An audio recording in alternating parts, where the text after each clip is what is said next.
See, I was just thinking to myself, we've been almost everywhere but Florida. So tonight, we're going to talk about a man that was on law enforcement radar since the 1960s, a Dade County legend that had the game in the chokehold. Isaac Hicks, a.k.a. Big Ike, a.k.a. Turnpike Ike. Now, that's a fly handle right there, I ain't gonna lie. But Miami, stand up. If you're rocking with me, let it be known in the comments and hit that like button for me. So let's get into it. Now, of course, you don't start off as a boss in this line of work. He was trying to make a living like everyone else, trying to make ends meet, trying to earn. But he wasn't a 9-to-5 type. That money was too slow. He wanted that fast money. On his path coming up, he's been hit with attempted hijacking, trafficking, all types of felonies. You know, crime pays more and it pays fast. So he was getting busy in his early days. He stepped it up when he met a Colombian that could get him that product. Now, Big Ike handled business and became very likable to the Colombians. He was introduced to some heavyweights. He was also introduced to some very dangerous people. Now, he was rocking with his Colombian friend until his friend was taken out during the Miami War. Now, when that happened, he stepped up and was able to get more product, dealing directly with a reliable source. It was on and popping. Now, it's been alleged that the first crack house was discovered in Miami in 1982. In late 1983, crack appeared in New York. During the time, Ike would call them wait houses, as he would have 24-hour spots open to customers, just like supermarkets. He had customers coming over from all over to cop anything from an 8-ball to a key. He had a color system to track inventory and used it to talk in codes. Just between two spots, he was able to clear $3 million in 3 months, pitting up Wilt Chamberlain numbers. Certain spots would have so much traffic that neighbors would have to call the cops, complaining about not being able to sleep due to honking horns and loud voices. Neighbors wanted it to stop, but they didn't understand because it was popping like The Wire. But no, it got to a point where he was already on a $500,000 bill due to a trafficking charge in his early days. It was no secret that money was rolling in.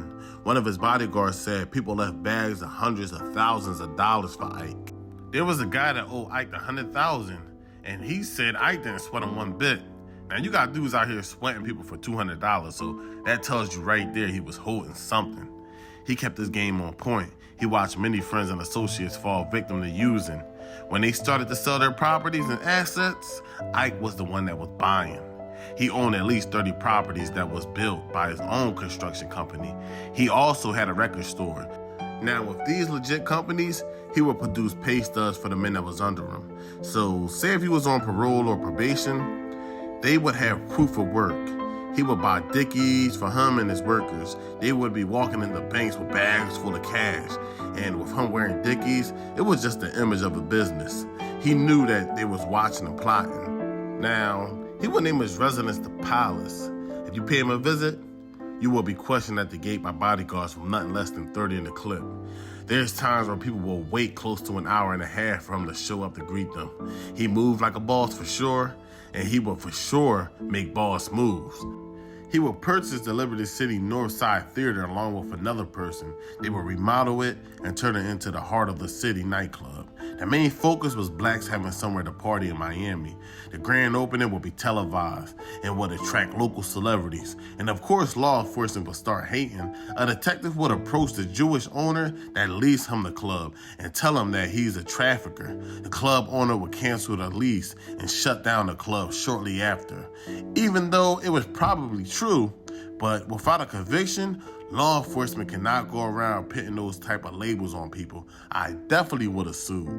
By 1986, SWAT would consistently raid all of his spots, but would come up with nothing. They would get frustrated, and they would get one of Ike's associates to help build a case against him. That associate would become a junkie and would have cases already pent against him, so he would have to help the DEA. He would begin to wear wires. Eventually, law enforcement would get a warrant and would pay Ike's home a visit. During the search, 17 people were present, and they found weapons, 17 grams on his floor, 12 grand in the safe in his master bedroom. With all that being found, no arrests were made, which confused everyone. They thought it was 30 cops, but really, they were kind of falling back, letting things happen to build a stronger case. Later that year, more raids took place, but they only targeted his businesses. Nothing was found. They would take equipment such as computers, records, and stuff. Now, there was a friend of Isaac's and his wife of 15 years that would babysit, cook for the family, make often visits.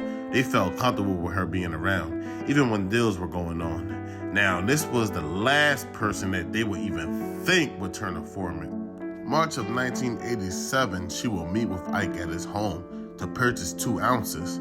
She will pay him directly, and the whole thing will be recorded due to her wearing a wire. A month later, she will meet with him again to purchase more and will tell him she will be interested in a large amount soon. He just said, "Hey, just let me know." And the whole conversation will be recorded. See, due to men under her making careless moves and being sloppy, the friend had to drop on an upcoming deal. I guess they saw how close she was to Ike and his family that they thought they could get comfortable around her. And there will be moments where she would slip away to nearby gas stations. She would contact DEA agents to feed them information. Now, one night, Ike will pull up on one of his men, and he would tell him that he needed help packaging some work and restocking the trap spots. So they will pull off, and they will pull up to one of the spots. And the head would tell them that the spot is being watched, but Ike's wife was there, and she cut him off, telling him that he's tripping. Now, after restocking the spot, Ike and his man would leave the spot with bundles. A couple minutes later, they noticed they were being chased by unmarked cars. As they drove, they would throw the bundles out the vehicle. After a while, a helicopter would follow.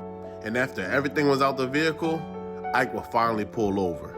Now, after an 18-month investigation, Ike, his wife, along with others, will be charged with federal violations, possessions, intent to distribute, and conspiracy to distribute. 2 weeks later, the grand jury returned a superseding indictment against them, with more people added to the case, with new charges such as continuing to run a criminal enterprise, which is a mandatory 10 years with a chance of being sentenced to life in prison.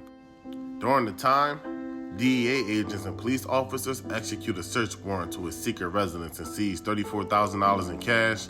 They found 3 weapons and almost $500,000 worth of jewelry. According to police records, drug purchases were made at 18 properties, including Ike's residence. At the time, 18 of those properties were seized by U.S. Marshals. A total of 38 of Ike's properties were seized when it was all said and done. Vehicles such as Cadillacs, Jaguars, vans, limos were also seized. Ike paid almost $500,000 in attorneys and legal expenses for him and his wife. The trial included a handful of witness testimonies and evidence of cash and 26 pounds of coke that was found in his home, which was the most damaging. After over a month in trial, they will all be found guilty. Ike will be sentenced to 137 years in prison. Walking away in cuffs, he was very confident he would beat his appeal. He got so much time for a non-violent act, it's insane. But hey, he did his time, and he still kept his mouth shut. Now, a couple years will go by, and in 1989, Ike's wife will pass away from AIDS. Now, everyone thought he gave it to her, but she was the one that passed it to him due to catching her from her ex-boyfriend. And then shortly later, Ike will pass away from the virus in 1993. Now, we're talking about a guy that accomplished a 20-year run, and that's very rare in this line of work. He was pretty sharp for the most part. If you're ever in Miami, just look around. The city was built on dirty money. All the money that was seized during that time was used to build all those buildings. In the early 1980s, that stuff was everywhere. That snow. It was even on money. But Isaac Hicks' run would end after 20 years in the game. In my opinion, he could have went longer if he would have just stressed isolation. Now, we all know rats are a part of the game, and you can't help that. Law enforcement will try to flip anybody just to take you down. Your mom, your wife. I heard stories of law enforcement breaking into homes to plant wires. I wouldn't be surprised if they try to plant a wire on a dog. But Big Ike finished without any bodies left behind to public knowledge. And, I know he dealt with the Colombians, so if he had a problem, I'm sure he could go to them and nothing would be tied back to him. But, that's all we got tonight, people. Hit that like button, show love in the comments. I will be dropping soon. So, turn your notifications on. All y'all be safe. Thanks for watching. I'm out.